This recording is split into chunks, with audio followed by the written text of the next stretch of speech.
புதுசாக நம்ம சேனல் பார்க்குறதா ஒரு லைக் ஒரு சப்ஸ்கிரைப் பண்ணிவிடுங்க. என் முதல் கணவர் இறந்த பின்னர் என் தாய் தந்தை எனக்கு மறுமணம் ஏற்பாடு செய்தனர். அவருக்கு ஏற்கனவே ஒரு மகன் இருந்தான். இன்று என் மகளும் இந்த மகளும் ஒரே அறையில் படுத்துறங்கிறார்கள். ஆனால் நான் காலையில் எழுந்தவுடன் என் மகள் ஒவ்வொரு நாளும் உட்கார்ந்து படுக்கையில் இருக்கும் விரிப்பை மாற்றுவாள். பின்னர் அந்த பழைய விரிப்பை அமைதியாக தூக்கி விட்டு விடுவாள். தானே குளியலறைக்கு செல்வாள். பல சமயங்களில் அவள் மயங்கி விழுவது உண்டு. நாளுக்கு நாள் அவள் பலவீனமாகிக் கொண்டே போனார். ஒரு நாள் காலை நான் விரைவாக என் மகளின் அறைக்கு சென்றேன். ஆனால் அங்கு கண்ணெதிரே நடந்திருந்த காட்சி கண்டு நான் எனக்கே பெரும் வெட்கமாக இருந்தது. என் மனதில் இருந்த ஒரே ஒரு எண்ணம்தான் உதிர்ந்தது. கடவுள், என் தாய்க்கு இத்தனையான காட்சிகள் காட்டக்கூடாது என்று நான் முடிவு செய்தேன். என் பெயர் வைணவி. இந்த கதை என் மகள் மேயாவின் வாழ்க்கையை பற்றியது. ஒரு உண்மை கதை. மணமான இன்று 3 ஆண்டுகளுக்கு நான் விதவையாகினேன். அப்போது என் வயது 18 தான். ஏனெனில் என் பெற்றோர்கள் எனக்கு 17 வயதிலேயே திருமணம் செய்து வைத்து விட்டார்கள். சில மாதங்களுக்குப் பிறகு என் பெற்றோர்கள் எனக்கு 2ஆம் முறையாக மணம் முடிக்க ஏற்பாடு செய்திருந்தனர். அவருக்கு ஏற்கனவே ஒரு மகன் இருந்தான். எனக்கு ஒரு மகள் இருந்தாள். நாங்கள் இருவருமே இழப்பை தாங்கியவர்கள் இருந்ததால் நாங்கள் திருமணம் செய்து கொண்டோம். அவரது மகன் என் மகளை விட 2 வயது இளையவன். அவனது பெயர் விக்ரம். என் மகளின் பெயர் மேயா. நாங்கள் ஒன்றாக வாழத் தொடங்கினோம். நாங்கள் இப்படியே ஓடினா திடீரென்று ஒரு நாள் மேயாவுக்கு 16 வயது ஆகியிருந்தது. விக்ரமிற்கு 11 வயது ஆகி இருந்தது. விக்ரமின் தந்தை, அதாவது என் 2வது கணவர், இந்த உலகையை விட்டு அகன்று விட்டார். அவர் இறந்த பின்னர் எங்கள் வீட்டின் கலகலப்பு முற்றிலுமாக மறைந்துவிட்டது போல் எனக்கு தோன்றுகிறது. எங்கள் சொந்தமான வீடு இருந்ததால் குடியிருப்புக்குள் கவலையே இல்லை எங்களுக்கு. ஆனால் அன்றாட செலவுக்காக எவ்வாறு சமாளிப்பது என்ற கவலை எனக்குள் குலுகியது. அதனால் வீட்டின் முகப்பு அறையில் ஒரு சிறிய கடையான மாற்றினோம். இப்போது 2 குழந்தைகளையும் ஒரே அறையில் படுக்க வைத்து அந்த அறையில் ஒரே ஒரு மெத்தை மட்டுமே இருந்தது. 2 பேருக்கும் அதே போதுமானது இல்லை. எனவே நான் எனது படுக்கையறை சமையலாக பக்காவாக நடத்திவிட்டேன். பின்னர் ஒவ்வொரு இரவும் என் மகன் விக்ரம், என் மகள் மேயாவின் அறையில் நான் தூங்குவது தொடங்கினேன். பிறகு ஒரு நாள் காலையிலே நடந்தது என்ன மலைக்க வைத்தது. விக்ரம் விடியற்காலையில் எழுந்து காலை உணவை சாப்பிட்டு தொடங்கிவிட்டான். மேயா இன்னும் தூங்கிக் கொண்டிருந்தாள். அவள் இவ்வளவு நேரம் தூங்கக்கூடியவளே இல்லை. ஏன் என்று எனக்கு மட்டும் இன்னும் தூங்குகிறாள். விடியற்காலையில் எழுந்திருப்பதே அவளுடைய பழக்கம். ஏன் என்றேன். நான் அவளை கூப்பிட்டேன். ஆனால் அவள் எழுந்திருக்கவே இல்லை. கொஞ்சம் பதறிப்போய் நான் அவள் அறைக்கு சென்று பார்த்தேன். அவள் படுக்கறையில் படுத்திருந்தாள். பக்கத்தில் சென்று கவனித்தேன். அவள் மயக்கமடைந்ததை பார்த்து நான் பயந்தேன். அவளுக்கு என்ன ஆகிவிட்டது என்ற பயம் என்னை ஆட்கொண்டது. நான் உடனடியாக விக்ரத்திடம் அருகிலுள்ள மருத்துவரை வீட்டிற்கு அழைத்து வர ஆரம்பித்துவிட்டேன். மருத்துவர் வந்து பரிசோதனை பிறகு, உங்கள் மகள் மிகவும் பலவீனமாக இருக்கிறாள். அதனால்தான் மயக்கம் வந்திருக்கிறது. அவளை கனமான என் வேலையில் ஈடுபட்டிருக்கிறாள். நன்றாக ஓய்வெடுக்க வேண்டும் என்று சொல்லுங்கள். பழங்களை நிறைய சாப்பிட சொல்லுங்கள் என்று முடிவு செய்தேன். மேயாவின் சுயநினைவு திரும்பியதும் நான் அவளிடம் சென்று, உனக்கு என்ன ஆயிற்று என்று கேட்டேன். அவள் தனக்கு தலை சுற்றும் ஆரம்பித்து விட்டது. பின்னர் என்ன நடந்தது என்று தெரியாமல் நான் மயங்கிவிட்டதாக அவள் கூறினாள். என் மகளை ஓய்வெடுக்க சொல்லிவிட்டு காலை உணவு தயாரிக்க சமையலறைக்கு நான் சென்று விட்டேன். காலை உணவுடன் திரும்பி வந்து பார்த்தபோது அவள் அறையில் இல்லை. படுக்கையில் விரிப்புடன் கூட இல்லவே இல்லை. வெளியே சென்று பார்த்தேன். அவள் உட்கார்ந்து அந்த பெரிய விரிப்பை கைகளால் துவைத்து ஆரம்பித்து கொண்டிருந்தாள். நீ ஏன் இந்த விரிப்பை துவைக்கிறாய் என்று கூவினேன். உன் உடலில் சரியில்லை. டாக்டர் ஓய்வெடுக்க சொன்னார். இங்கிருந்து எழுந்து உன் அறைக்கு செல். சாப்பிட ஏதாவது குடி. அப்போதுதான் நீ சரியாக வருவாய் என்று அவள் கூறினாள். இல்லை இல்லை, படுக்கையை பாதுகாக்க இந்த விரிப்பு மிக முக்கியம். நான் தூங்கித்தானே ஆக வேண்டும் என்றாள் அவள். திடீரென்று இதை துவைக்க வேண்டும் என்ற எண்ணம் எனக்கு எப்படி வந்தது? இதை நீ துவைக்கப்படியாக அளவுக்கு கூட இது அழுக்காகவே இல்லையே. வீடு, இதை நானே துவைக்க ஆரம்பிக்கிறேன். இங்கிருந்து எழுந்திரு என்று கண்டிப்பாக என் அம்மா என்னிடம் கூறினாள். அவள் என் சொல்லை கேட்கவே இல்லை. விரிப்பை துவைப்பது முடித்துவிட்டு அதை காய போட்டு போனான். அதன் பிறகுதான் காலை உணவகத்தை சாப்பிட்டேன். பின்னர் ஏதோ ஒரு பயத்தில் சமையல் தீர்ந்தவள் போல் மீண்டும் உறங்கி போனேன். விக்ரம் வேலைக்கு சென்றிருந்தாள். அவனை 10ஆம் வகுப்பு வரையே படிக்க வைத்தேன். இப்போது ஒரு மளிகை கடையில் உதவியாளராக வேலை செய்கிறான். மிகவும் கடினமான உழைப்பவன். பெண்கள் படித்தால் நல்ல வேலை கிடைக்கும் என்ற எண்ணத்தில் என் மகள் மேயாவை மட்டும் கல்லூரி வரை நான் நல்லபடியாக படிக்க வைத்தேன். அடுத்த நாள் மீண்டும் மேயா மயக்கம் அடைந்தாள்.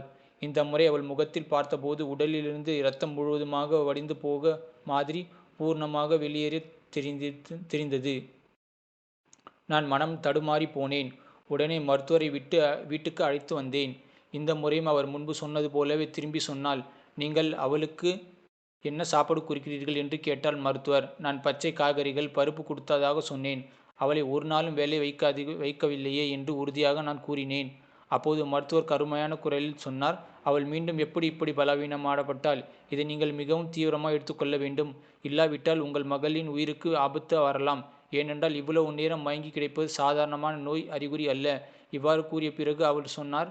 மேயாவுக்கு சுயநினைவு வந்த பின்னர் நான் மீண்டும் எந்த வேலையையும் செய்யக்கூடாது என்று நான் நன்றாக ஓய்வெடுக்க வேண்டும் என்று கூறி அவளுக்கு சாப்பாடு கொடுத்துவிட்டு திரும்பி வந்த பிறகுதான் அவள் அறையில் இல்லை. மீண்டும் எனக்கு பதட்டம் ஏற்பட்டது. வெளியே சென்று பார்த்தால் அவள் மீண்டும் அதே விரிப்பை துவைக்க ஆரம்பித்து கொண்டிருந்தாள்.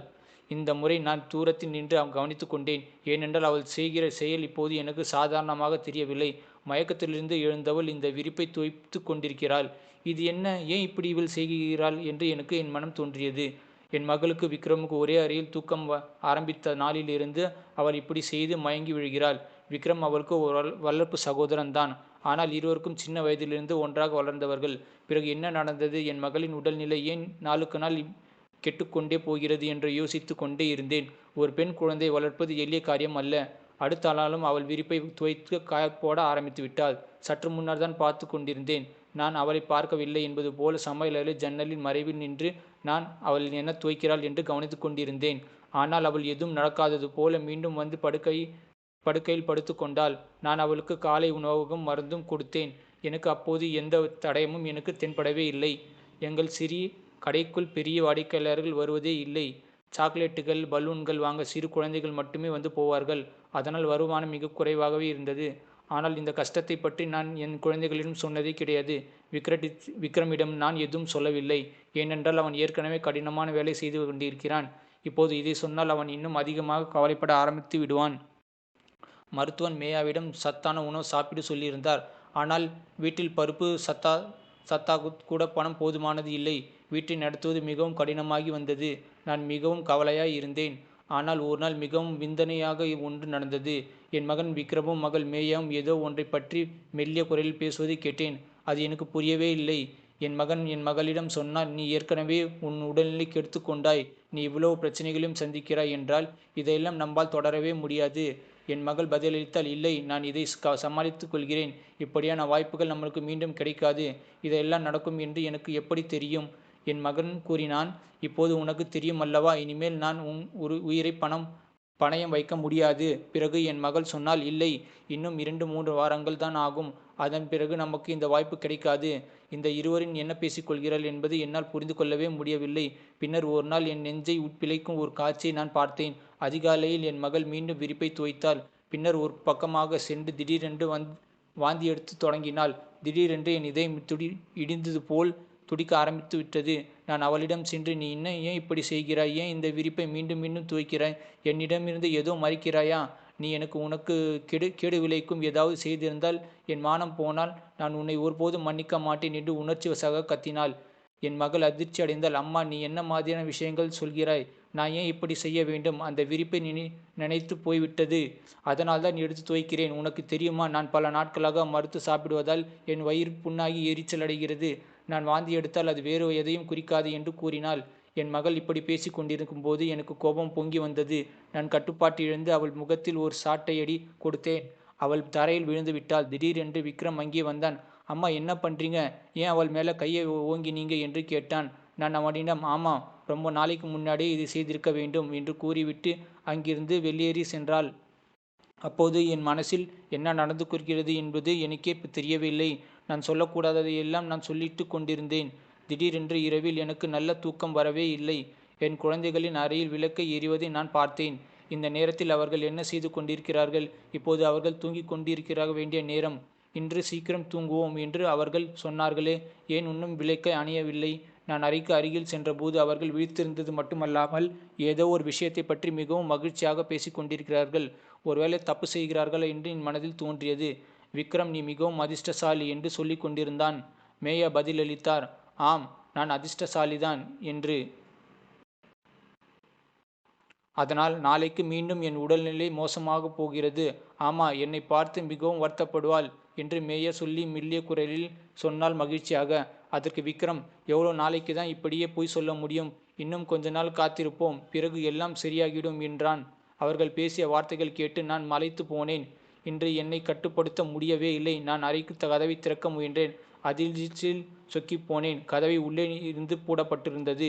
ஏன் என் கதவை உள்ளே இருந்து பூட்டினீர்கள் என்று நான் மனம் கேள்வி கேட்டது. நான் கதவை தட்டினேன். மீண்டும் மீண்டும் தட்டினேன். ஆனால் அவர்கள் கதவை திறக்கவே இல்லை.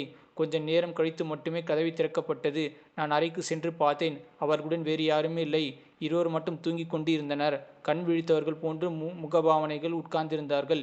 ஏன் இவ்வளவு தாமதமாக கதவை திறக்கிறீர்கள் என்று நான் கோபத்துடன் கேட்டேன். நாங்கள் தூங்கிக் கொண்டிருந்தோம் என்றார்கள் இருவரும் ஒரே குரலில். பொய் சொல்லாதீர்கள். நீங்கள் விழுந்திருந்தது பேசிக் கொண்டிருந்தது நான் ஒற்று கேட்டேன் என்று என் அம்மா கூறினார். நாங்கள் ஏன் இந்த நேரத்தில் விழித்திருக்கப் போகிறோம் என்று விக்ரம் அமைதியாக கேட்டான். அவர்கள் செயல்கள் இரண்டும் எனக்கு புரியவே இல்லை. எனக்கு பேச வார்த்தைகளும் இல்லை. அவர்கள் சொன்னதையும் நான் முழுமையாக நம்பவும் இல்லை. ஏனென்றால் அவர்கள் இருவரும் அந்த நிமிடத்திலே தூக்கத்திலிருந்து எழுந்தது போலவே அப்படியே உறைந்து உட்கார்ந்திருந்தார்கள். அதன் பிறகு நான் அவர்களிடம் எதுவும் பேசாமல் அங்கிருந்து திரும்பி வந்தேன். ஆனால் நிச்சயமாக ஏதோ பெரிய தவறு நடந்து கொண்டிருக்கிறது என்று என் உணர்வு என்னிடம் விட்டு போகவே இல்லை. ஒரு நாள் என் மகள் மேயாவிடம் கைகளில் சிறு காயங்கள் இருப்பதை நான் அறிந்தேன். நான் அவளிடம் கேட்டேன். அவள், அது ஒரு சின்ன காயம்தான் என்று சொன்னாள் என்னிடம். ஆனால் அந்த காயங்கள் கையில் மட்டும் இல்லை, அவள் விரல்களிலும் உடம்புகளிலும் நிறைய இடத்தில் இருக்கிறது. என் மனதுக்குள்ளே ஒரு சங்கடம் குடியிருப்பு புகுந்துவிட்டது. அதை நான் தெளிவாக புரிந்து கொள்ள முடியவில்லை. ஆனால் அவள் ஏதோ ஒன்றை மறைத்து வைத்திருக்கிறார்கள் என்பது மட்டும் எனக்கு பளிச்சாக தெரிகிறது. சில சமயங்கள் அவள் மயக்கம் அடைந்தாள். சில சமயங்கள் அவள் உடலில் விசித்திரமான சிவப்பு தடங்கள் தெரிந்தன. சில சமயங்கள் அந்த விரிப்பை துவைக்க எழுந்தாள். அவள் என்னை அவளுடைய அறைக்குள் நுழைய விடுவதே இல்லை. என் மனம் தவறான ஒரு திசையில் பற்றி கொண்டிருந்தது. நான் அப்படி நினைக்கவே விரும்பவில்லை. நான் ஏன் ஒரு தீயின் அருகில் பஞ்சை வைத்தேன்? நான் இப்படி ஒரு நிலைமையை ஏற்படுத்தியிருக்க கூடாது. அது என் தவறு. இப்போது என்ன செய்ய வேண்டும் என்று நான் யோசிக்க ஆரம்பித்து விட்டேன். ஒரு பையன் பெண்ணும் அவர்கள் வளர்ப்பு சகோதரர்களும் இருந்தாலும் ஒரே அறையில் ஒன்றாக தூங்குவது சரியல்ல. நாம் குழந்தைகள் கவனித்த போது நான் பிரச்சனை முளைக்கிறது. நல்லது கெட்டத்தை பிரித்து சக்தி நாம் அவர்களுக்கு கொடுக்க வேண்டும். குழந்தைகள் அந்த அப்பாவித்தனத்திலே பல தவறான பாதையில் நடந்து நேரிடுகிறது. என் மனதில் பல கேள்விகள் கிளைத்தன. இந்த எண்ணங்கள் எல்லாம் உண்மையான மாறினால் அந்த தவறு முழுவதும் என்னுடையதாகிவிடும்.